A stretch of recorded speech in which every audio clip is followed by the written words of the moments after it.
So our next speaker is the Reverend Stefan Dawkins. He's going to be speaking on understanding the role of faith communities in rebuilding the mental well-being, family values, and relationships. He is the current Parish Priest at St. Paul's Church in Tottenham. He arrived Tottenham September 2018 and soon discovered the challenges caused by poverty and faced by many in the inner city, not least the mental health, drug and alcohol addiction challenges faced by many in the Tottenham and Edmonton area. Prior to Reverend Stefan's ordination as priest, he worked for many years in mental health advocacy as a professional community and hospital mental health and mental capacity advocate. He represented some of the most vulnerable of all ages and at different stages of their mental breakdown. So I'm just going to welcome Reverend Stefan to take the stage. Thank you for the introduction, Reverend Stefan Dawkins, St. Paul's Church, Church of England Church in Tottenham, North Tottenham. We're in one of the poorest areas of England, and even with its challenges, it still remains a joy from my perspective, to work alongside many services and of course the people of Tottenham bring about change for so many, and through our collective worship, collective efforts. Oh, you have it, fantastic, okay. Collective efforts. I have been asked to speak on this topic, understanding the role of faith communities in rebuilding the mental well-being, family values and relationships. It's quite a lot, but it's possible. And when I say a lot, I don't mean in terms of the topic, but I mean in terms of work. It will take work and commitment. But before I delve a little deeper into what I want to say, first, I want to say prior to my ordination, like you've said, I worked in some of the most vulnerable people in society, at a time when statutory advocacy, I don't know if many of you know about statutory advocacy, you may do, was introduced by the UK government to ensure those with the mental health challenges have the support and the representation they needed to help them live close to normal lives. Before I move on, I want you to have a look at this slide here. Oil on Canvas by Vincent Van Gogh, the Pieta, painted in 1889. A lot of people tend to think that people who like different from us, obviously, don't understand that mental illness doesn't have a specific person or race or creed. It affects everyone, even the greatest that we would consider among us. One of the most celebrated, influential artists, Vincent Van Gogh, created over 2,100 artworks. Over 2,100, suffered psychotic episode and delusions, even though he was one of the greatest and created some of the greatest paintings that we've seen. He's an impressionist, as you can see from the painting here, a painter, and he painted this piece here, this particular piece that you're looking at the end of his life. Now it depicts the Virgin Mary, his mother, mourning the death of her son, Jesus Christ. And he identified this image with himself, suffering, misunderstood, ridiculed by people, many of whom were from his own community. Perhaps we can find some parallels between these two stories, Van Gogh, Jesus, and the stories of many of us today, many people today.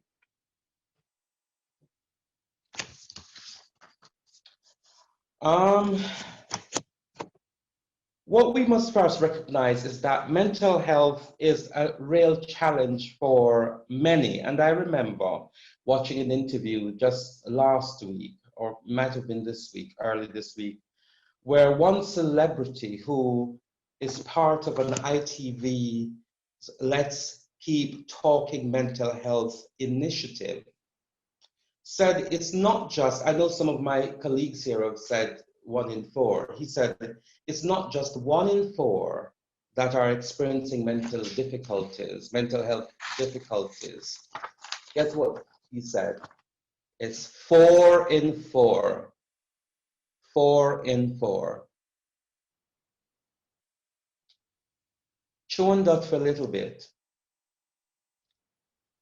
It made me sit up and think, because all those years, please do not skip the slides forward. It made me sit up and think, because all those years of representing others, I have never put myself in that category. But he said, actually, if we all think about it long and hard, we might find that at some point in our life, we have experienced challenges, whether it be through formal diagnosis, mild depression, or anxiety. It all counts. But one of the interesting things I've noticed in my experience in visiting mental health hospital wards or units was how important people's faith meant to them in the midst of their crisis, their faith. I just want to say, and speaking more directly to the topic, I've been asked to speak on how important it is to recognize that many people dealing with mental health challenges have lived full creative lives. Many have families. Many have had fulfilling relationships, all of which were affected by either a slow or sudden breakdown. As a member of the faith community myself, and as a person of faith, obvious reasons, I believe faith communities have a vital role to play in rebuilding what many people have lost through mental unwellness. But we recognize this is a challenge for more than one reasons.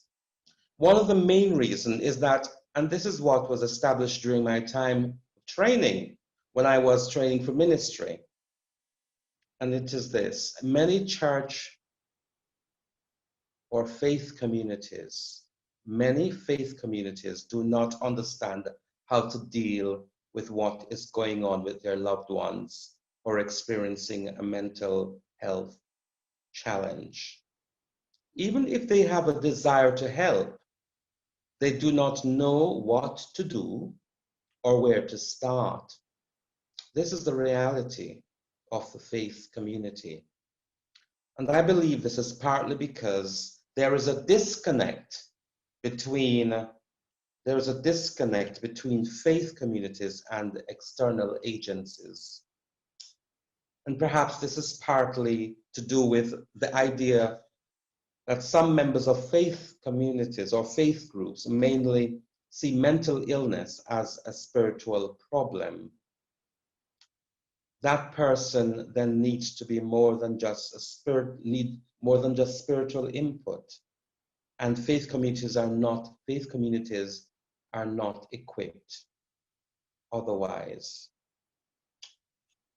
But all hope is not lost, because in fact there are faith groups or faith movements that recognize that they have a role to play and have taken steps towards addressing some of the challenges resulting from mental unwellness. So, if you have a look at this slide, I don't know how many of you have heard about this organization or this movement, the Lucerne movement, launched by Billy Graham in 1974. At the launch in Lucerne in Switzerland, Christian leaders came together to start what became one of the largest conventions of its kind, where 2,700 Christian leaders coming together in one place. It is said that the outcome of the historic gathering profoundly influenced mission efforts on every continent with a new spirit of servant leadership. I want to emphasize that phrase, servant leadership. And Jesus said he came not to be served, but as one who serves.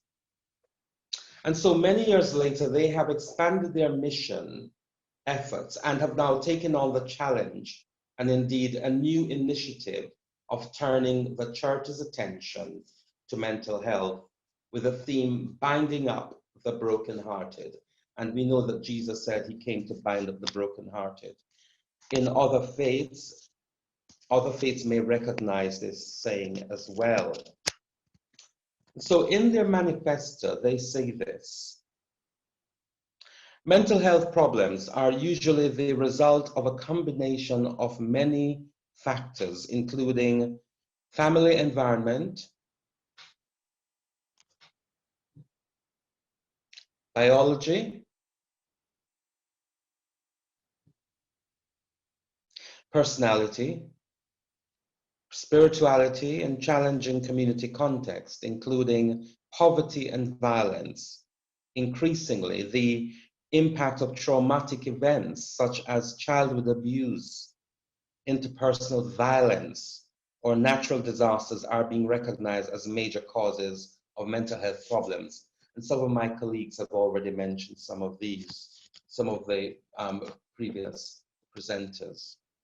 And so with this in mind, the Lausanne movement calls all churches and faith groups to focus their collective attention on helping to tackle some of these issues.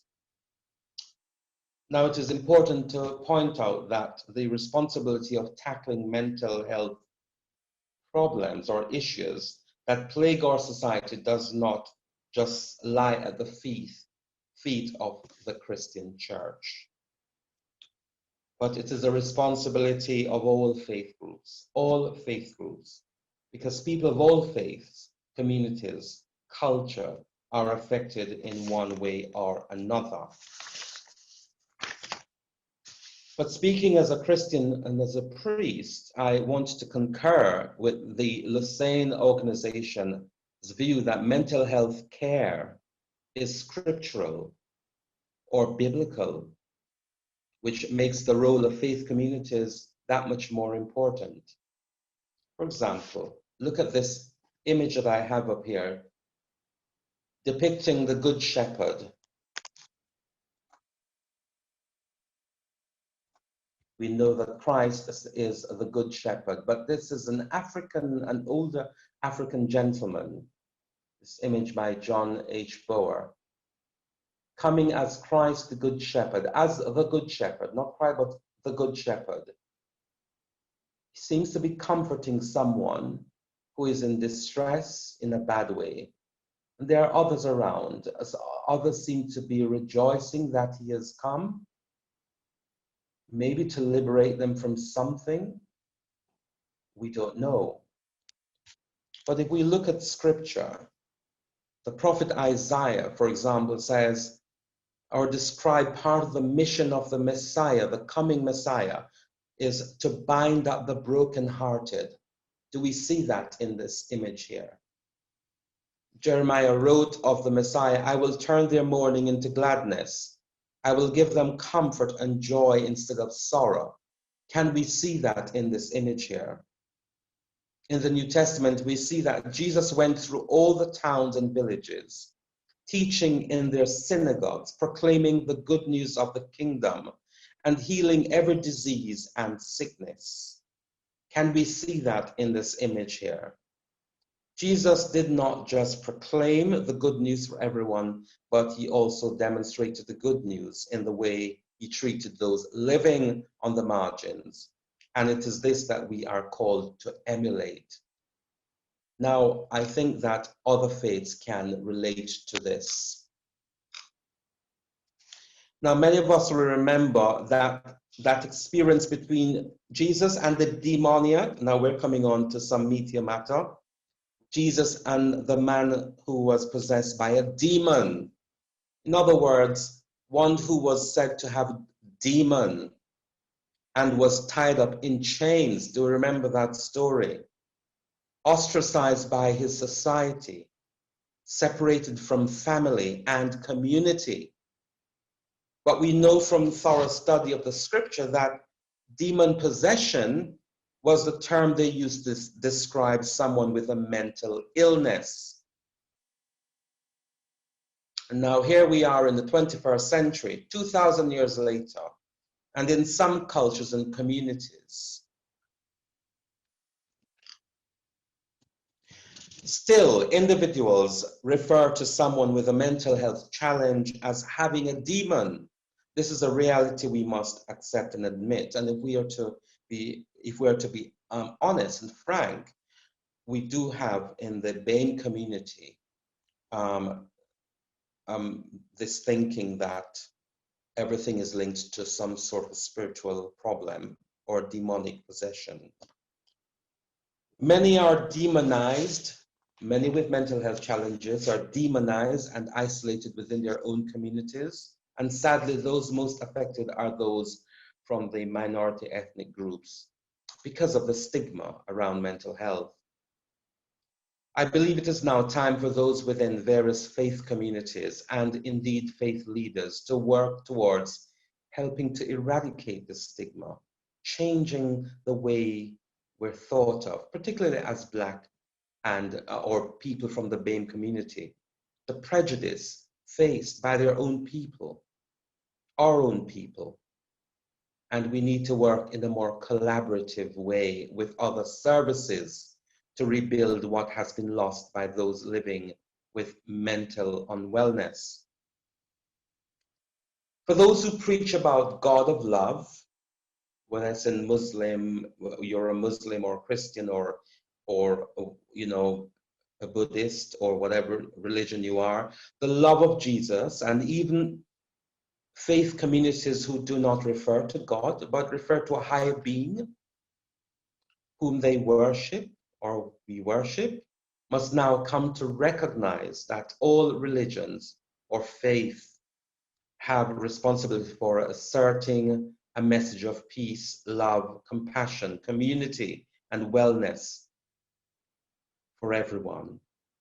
Now, we cannot afford to continue failing our communities by remaining quiet and leaving it to non-religious communities to promote well-being. The mental well-being of everyone should be everyone's responsibility, including all faith communities.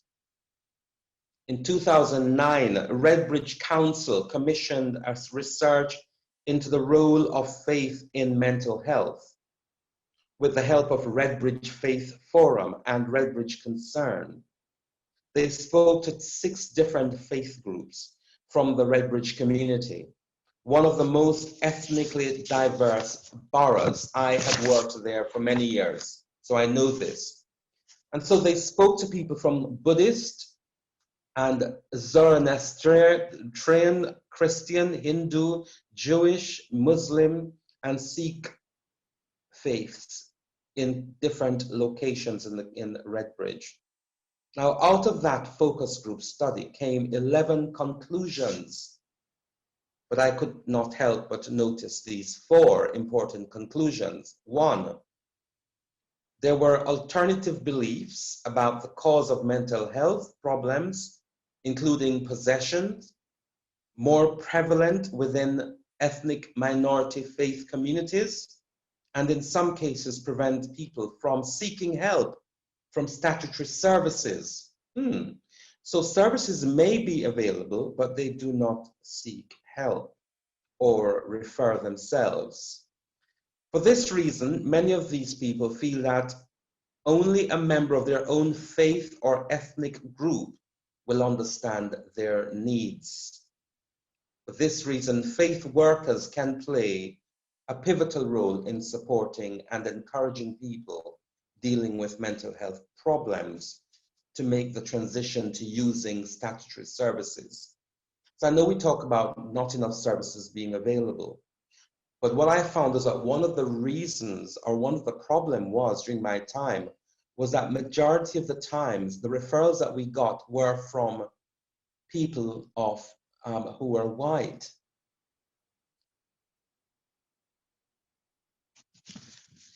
The second conclusion that that got my attention was different faith workers also identified a range of challenges facing themselves and their congregants, their congregation.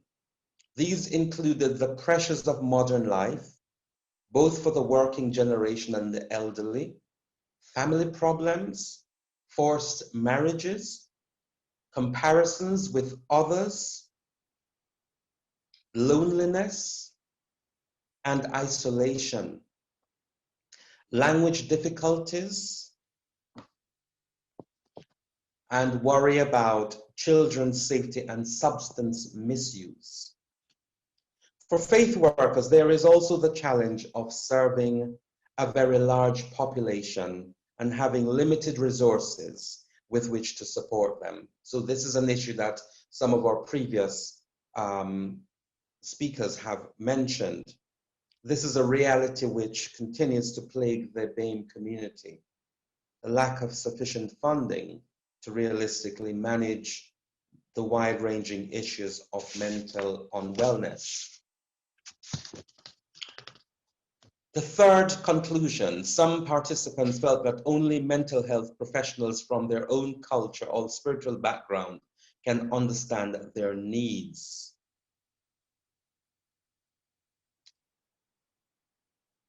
So again, the role of faith workers in caring or supporting those suffering with a mental health challenge. The problem is, church or those in faith groups do not fully understand how to deal with mental health challenges faced by their community. The fourth conclusion, faith communities provide significant social support to people suffering from mental health problems. Spirituality plays a crucial role for many people experiencing distress in their lives. And furthermore, spiritual practices, from prayer to yoga, someone mentioned this earlier, meditation, provide comfort and a focus for recovery. Religion provides a sense of belonging, hope, a sense of control and coping mechanisms, all of which are fundamental to good health, good mental health.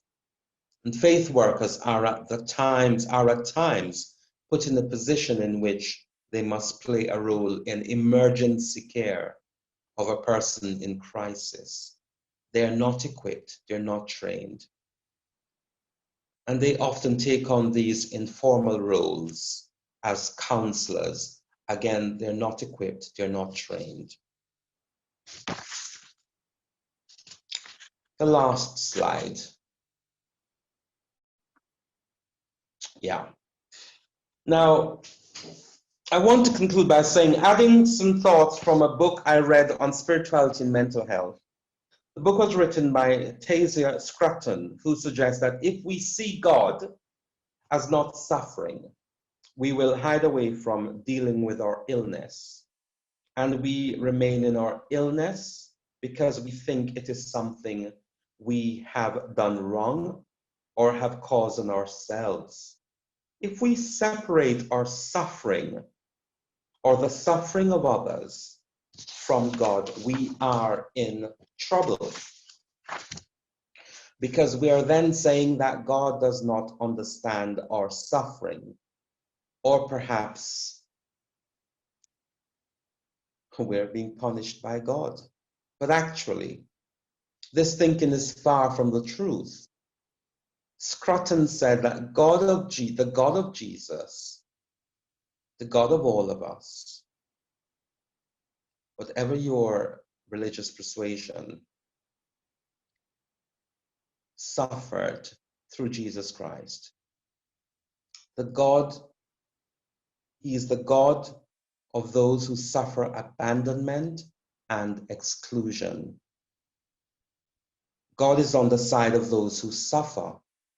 The problem is, if faith communities continue to be silent and continue to demonize those with mental health challenges, we are far from rebuilding, and indeed we will do nothing towards rebuilding families or relationship and or communities. But what we need going forward, I think, if faith communities were to be were to understand their own role, is to have a more multidisciplinary approach, not just the statutory services over there working over there, voluntary services over there working over there, and then the church and other faith communities do the little bit that they can over here. We need a more multidisciplinary approach. We need to have a system in place where all of us can come together as communities to work together for resolving some of the issues faced by our own community. Thank you very much.